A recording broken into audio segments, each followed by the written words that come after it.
The soul is the very essence of one's being, whether one is human or monster. It plays a crucial role in the progression and plot of Undertale. In the game, a human soul and monster soul together can cross the barrier, while 7 human souls shatter it entirely. A soul takes on the form of a heart.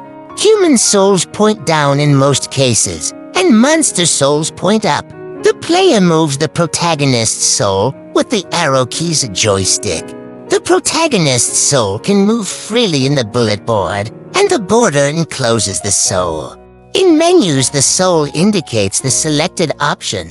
During the enemy's turn in an encounter, the protagonist moves their soul to avoid attacks, if due to enough failures to do so.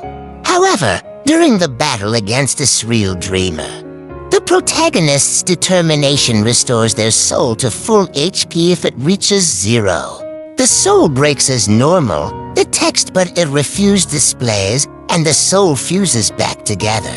Also, none of Papyrus's attacks can deplete the protagonist's HP, instead causing the battle to end while Papyrus takes them to his shed. If the protagonist collides with hazards such as they enter a brief encounter where the antagonist attacks their soul, the protagonist's soul is red.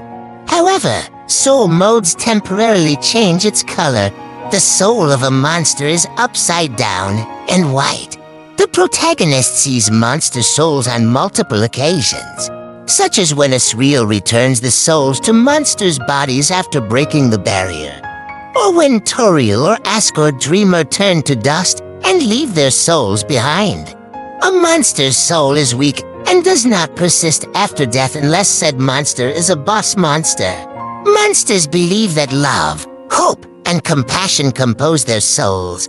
Nearly every monster's soul in the underground combined equates to the power of one human soul. A monster's soul is deeply attuned to their body. This is why a monster becomes weaker when an enemy gains XP and 55, and why it becomes harder for monsters to fight when they are not inclined to do so. This trait is also why when a monster dies, their form dissipates as their soul disappears. Human souls come in several colors and are stronger than monsters' souls. For this reason, human souls persist after death. A human soul is not the entirety of their being, but rather their essence, housed in a physical body. This is why humans are stronger than monsters when it comes to physical attacks. Alphys states that determination is a component of human souls, and she was able to extract it from the 6 fallen human souls. Due to determination, a human soul is capable of maintaining its form after death. This is not seen with the protagonist's soul. However, as the protagonist's soul shatters during a game over,